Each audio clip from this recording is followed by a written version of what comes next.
The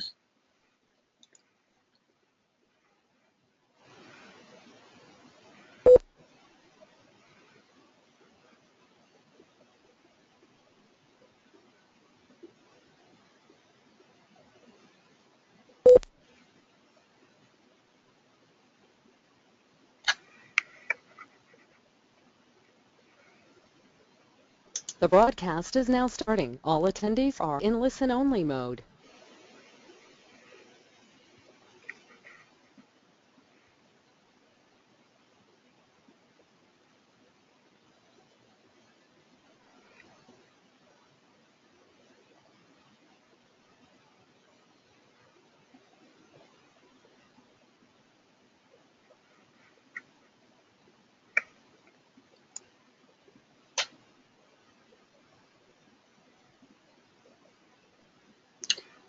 Good morning, everyone. Thank you for joining today's presentation. I'd like to welcome you to today's talk on the importance of accreditation and certificates of analysis. During this morning's presentation, we're going to talk a little bit about ERA, a little bit of background on us as a certified reference material provider. We're going to talk about the need for standardization in analytical chemistry. We're going to discuss accreditation. And we're going to touch a little bit on traceability and measurement uncertainty, and then review certificates of analysis for reference materials.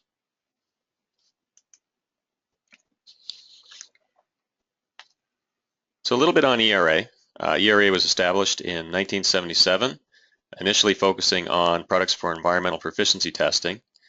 ERA launched our life sciences product line in 2000 and opened our first facility outside of the US in 2006. In Manchester, England. ERA was acquired by Waters Corporation in 2007, and then in 2011, ERA opened our current manufacturing facility in Golden, Colorado. This facility is about 65,000 square feet. We have about 25,000 square feet of laboratory space. Currently, we serve about 7,000 laboratories in 80 countries annually, primarily in the environmental and pharmaceutical manufacturing sectors. The ERA brand has about 75 staff, and Waters Corp, which is headquartered in Milford, Massachusetts, has about 5,500 staff globally. ERA has an extensive product line for ultra-pure water analysis, including products for TOC analysis, conductivity, pH, and those include certified reference materials, vials, consumables, cleaning validation supplies, custom standards, and these support many of the major laboratory instrument brands, as well as online instrument brands such as Anatel, Hawk, GE, Shimadzu, Analytic, Jenna, OI Analytical, Teledyne, Tecmar, Thornton, etc. In terms of accreditations, ERA is registered to ISO 9001 for our quality management system, and we maintain the following accreditations specific to our proficiency testing and certified reference material manufacturing operations. We're accredited to ISO 17025, and that's for the competency of testing and calibration laboratories for our testing laboratory in-house. We are accredited to 17043 for proficiency testing.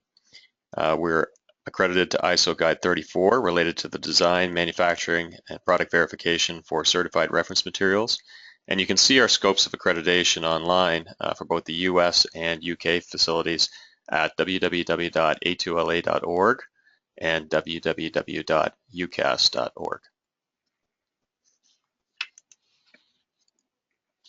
So now into the presentation. So why would we standardize? Why should we standardize? The top picture on the right is of the Frankfurter L, and this is an example of an early effort to standardize measurements.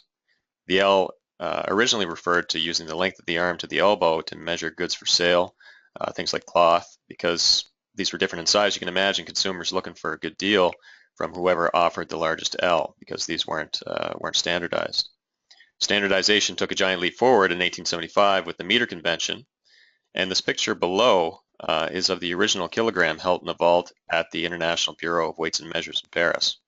The current international system of units, the SI system, was established in 1960. So why are some good reasons to standardize? Well, first, to facilitate trade by ensuring consistent measurement of goods from one country to another, from one manufacturer to another. For consumer protection, whether it's to ensure you get what you paid for or to ensure consistent and correct dosing for prescription medicines. and to ensure reproducibility of scientific research in analytical chemistry, and on and on. ISO refers to the International Standardization Organization, and this has over 160 member countries. And this organization plays a lead role in the development of international standards. The standards they develop are normative documents. They're developed according to consensus procedures, and they published over 19,000 of these normative documents, including things like ISO 9000 that we talked about, ISO 17025, ISO 17043, etc.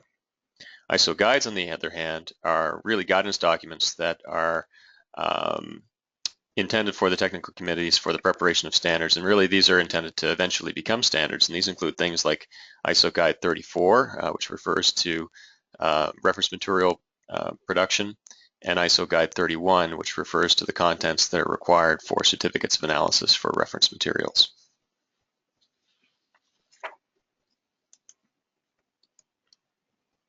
With these standards comes the need to become accredited or to evaluate conformity to those standards. And here's a definition of what accreditation is according to ILAC, and ILAC is the International Laboratory Accreditation Cooperation. It is the independent evaluation of conformity assessment bodies against recognized standards to carry out specific activities to ensure their impartiality and competence. Through the application of national and international standards, governments, procurers, and consumers can have confidence in the calibration and test results, inspection reports, and certificates that are provided. So accreditation is really a recognition of competence according to one of the standards published by ISO. Now, ILAC doesn't grant accreditation directly. They have a mutual recognition agreement established where regional and national accreditation bodies have signed on to assure the consistent application of and assessment of these international standards, and to ensure reciprocity between countries and between different accreditation bodies. There's even a standard for accreditation bodies called ISO 17011, which is the general requirements for accreditation bodies accrediting conformity assessment bodies. And here are some examples of just some accreditation bodies that are signatories to the MRA here in the US. We've got folks like AIHA, A2LA, ANAB, etc. And there are many, many, many of these signatories throughout the world. Some additional examples of accreditation bodies include UCAS in the UK, A2LA, as I mentioned, in the US, CNAS in China, CALA in Canada, etc., etc. Now, one of the important things about accreditation is that the scope of accreditation for an accredited organization is very specific. These scopes are location-specific or facility-specific.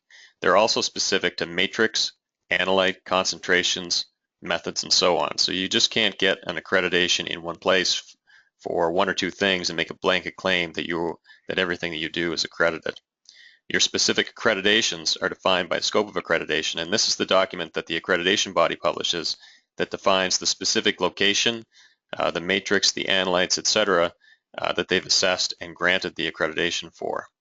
Now, some scopes are much more specific than others. Organizations generally have some input into how the scope is structured. But remember, you can be accredited to ISO Guide 34 if only you have one or two procedures on your scope. So just keep in mind that accreditation is specific and that you can view a company's full scope of accreditation by requesting a copy from them, or they can also usually be found on the accrediting body's website. So you see the logos when we were talking about ERA for A2LA and UCAS. If you go to those websites, you can download a copy of our scope to see exactly what we're accredited for, or other reference material providers and what is covered by their accreditation. So here's an example of a certificate accreditation, and these are provided by the accrediting body, and it's a nice certificate that you can hang on your wall. It definitely states that what it's for. In this case, it's for an accredited reference material producer, but it doesn't really tell you too much beyond that it's for reference material producing. So you can't really tell from this what ERA or another company is accredited for. You really need to look at that scope of accreditation. Here are some examples of scopes of accreditation. The one on the left is for A2LA in the US for ERA. The one on the right is for UCAS.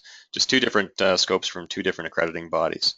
And as you can see, all the facility details are listed on these scopes of accreditation for this facility that's accredited. The one on the left is for the Golden, Colorado facility. The one on the right is for the facility in the UK. And all the specifics about the accredited reference materials, including the matrix, analyte, concentration range, and measurement technique, are all listed. In addition, you have contact details for the quality officer for the company. The scope on the left is quite long. There are 44 pages, so that's an example of a very, very detailed accreditation scope. And that's because it really covers a wide range of products, including environmental and pharmaceutical. The one on the right is fairly short, as it's dealing with really only one range of related products for the pharmaceutical industry. It's important to note that while there's only a couple of line items or appendices listed on that one on the right, it does cover a large number of related products because of the concentration range listed. Some companies have very broadly defined scopes. I've seen one example from an accrediting body in Europe that listed something along the lines of pharmaceutical compounds in solids and liquids from ppb to percent concentrations. That's an extremely broad statement. There's an advantage to the company in terms of cost to the organization for accreditation, as well as flexibility for products in having a broadly defined scope. And generally, the company has some input into how that scope's worded. But whatever is listed on the scope, you can be confident that the assessment body has come in, they've reviewed the organization for both management requirements and technical requirements that are part of that standard that they're being accredited to. Just some differences depending on the company, depending on the accreditation body, and how those scopes are worded. So what do accreditations demonstrate about an accredited organization, and what do they really mean? So being accredited to ISO 17025 and ISO Guide 34 means that an accredited organization like ERA has documented procedures that have been assessed or audited for conformance against internationally recognized standards. And these include both the management requirements and the technical requirements associated with that standard. That the company is assessed or audited regularly to ensure that these procedures are being carried out as they're documented in accordance with the standard or the guide. And this is a continuous improvement process. The assessors will come in and they'll go through the company's procedures, they'll ask questions, observe operations, etc. And if they see something that doesn't line up with the standard or with the procedures, they'll report a finding on their assessment report.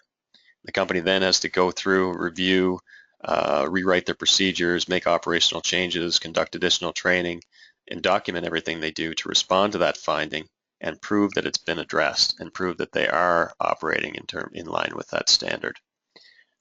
It's also an internationally recognized demonstration of confidence in relation to our scope of accreditation for each standard or guide. So it's really a proof of competency that we meet the requirements of that standard. Now, what do accreditations mean about a product? So we saw the meaning to the organization, but what does it really mean when you get down to a product, to the product level?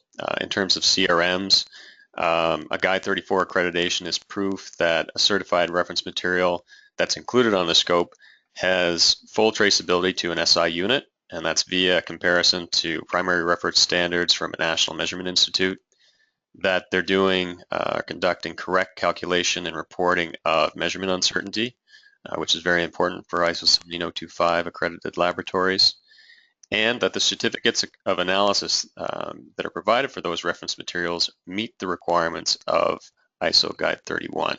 And we'll go through some certificates and what those ISO Guide 31 requirements are in a few moments.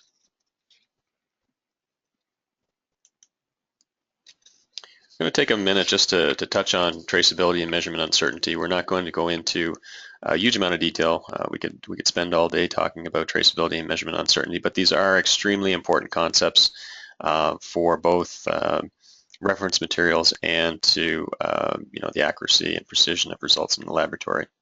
So traceability, in terms of a definition, it's the property of the result of a measurement or the value of a standard whereby it can be related to stated references, usually national or international standards, through an unbroken chain of comparisons, all having stated uncertainties.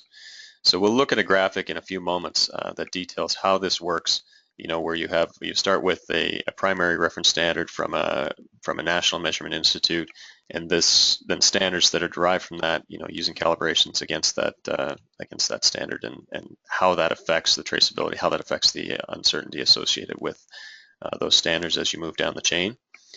Traceability is intimately linked to uncertainty, as is uncertainty to traceability. And uncertainty is really the variation that exists for a measurand. And this can be standard deviation, and really it describes about how much variation exists or how much dispersion exists associated with that measurand.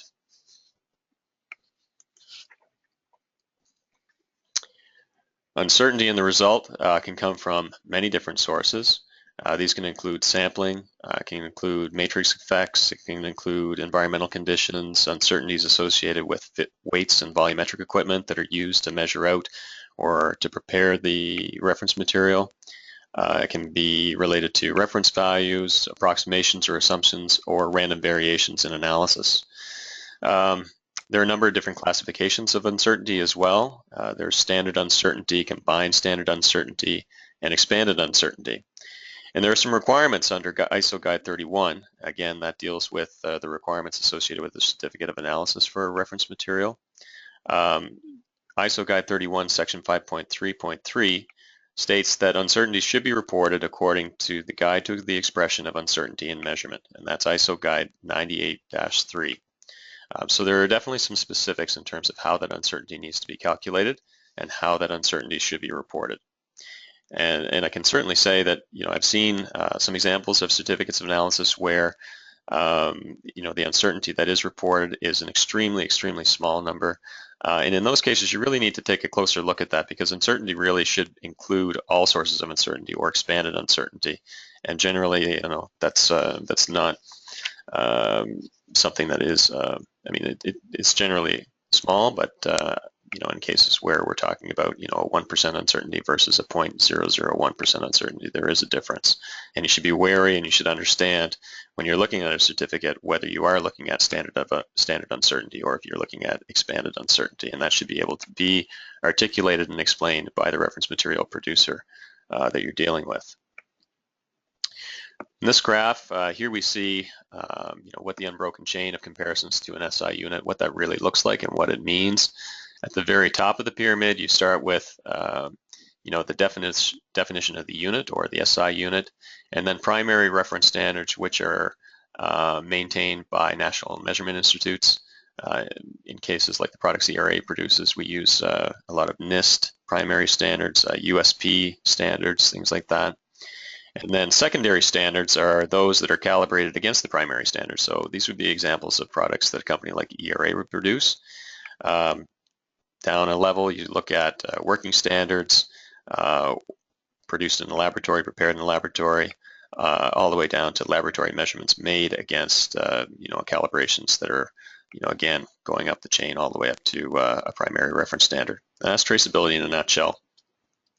As you go to the top of the pyramid, traceability increases.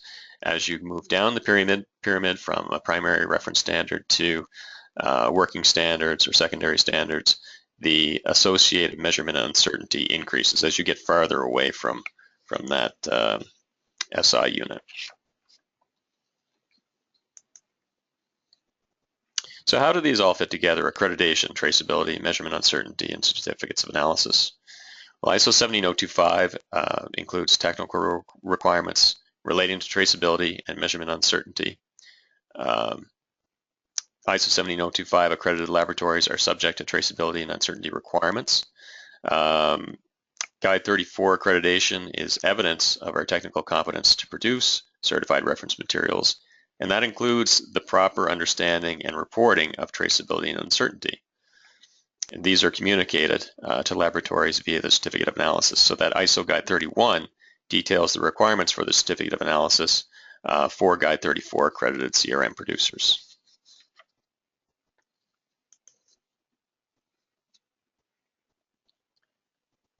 Requirements for certificates, so things that you need to look for in an ISO Guide 31 or an ISO Guide 34 accredited reference materials producer certificate. ISO Guide 31 2000 specifies contents of certificates for analysis for reference materials. So that's the document that says what should be included in the certificate. And all ISO Guide 34 accredited suppliers of reference materials need to have certificates that comply with that ISO Guide 31 document. So this is something that assessors will look for when they're assessing a producer for Guide 34, they'll look at the certificates and they'll make sure that what's listed is in accordance with the requirements that are laid out in Guide 31. There's a newly published draft that's available from ISO, and that's ISO Guide 31 2014. So it's been quite a long time since that document's been revised, but that's been published to the ISO website as of June 2015. I think it was up for comment in March, and will be adopted shortly. In terms of the sections and what the guide really signifies and states that the reference materials must include, there's really three major sections that are included in the document. The first is section 5.2, and this is really an administrative section.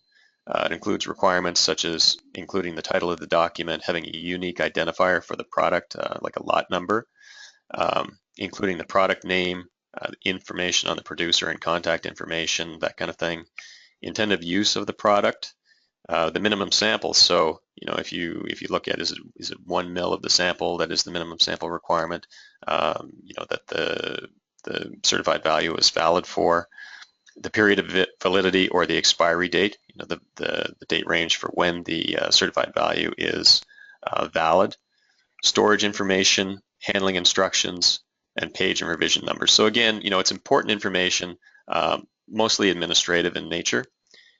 But then the second section that really lays out the requirements for certificates is more the meat and potatoes section, and that's section 5.3.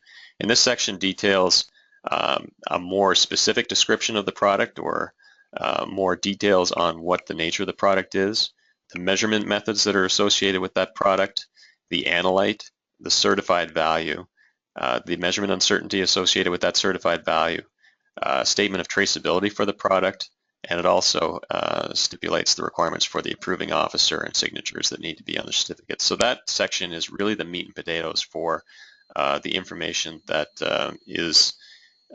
that you really need from that reference material and from the certificate. And then there's a third section dealing that specifies the requirements. And this details recommended or optional requirements. And these are things like health and safety issues associated with the product, any subcontractors that were involved in the producing of the product. It includes legal notices and other references that you may want to have on the certificate, but these are not things that are mandatory. Really only the first two sections are mandatory. And again, one dealing with administrative requirements and the other dealing with the real technical requirements of the sample or of the product. So here's an example of a certificate of analysis. I did an exercise the other day where I went through and just checked this off against an ISO Guide 31 document and the requirements list. So in terms of the mandatory administrative documents, we've got things like titles, we've got product names and lot numbers, catalog numbers, expiration dates, things like that. It's got the analyte and the certified value in the table that's presented. It's got a statement of traceability, both in the body of the certificate and the statements that are written, as well as the lot number for the source of the traceable USP material that it was calibrated against. We've got expanded uncertainty, including both the manufacturing and analytical components, so it's got expanded uncertainty.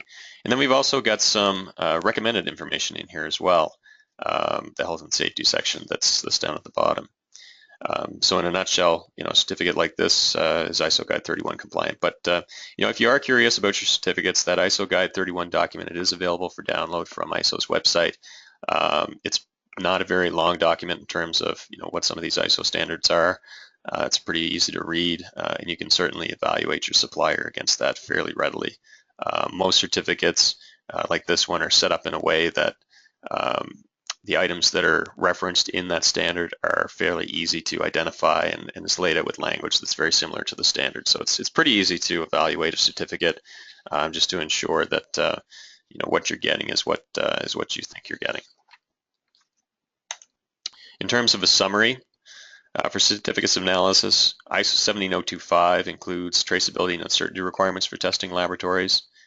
ISO Guide 34 sets forth the requirements for a certifying body as far as a product certified values. So those are the guide for accredited reference material producers. And then Guide 31 is the document that sets out what the requirements are for contents of a certificate of analysis, including the traceability and uncertainty and the way those are reported by a reference material producer. And that certificate of analysis really that's provided with a reference material says a lot about the product quality. It says a lot about the company that's providing it and their understanding of reference standards, the impact of a reference material in the laboratory, uncertainty, traceability. So it really says a lot about the technical understanding of the producer of the reference material.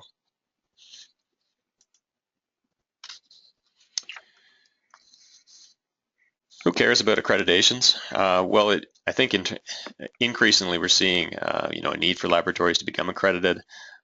Certainly, depending on the industry that you're in, it can be a requirement for doing business.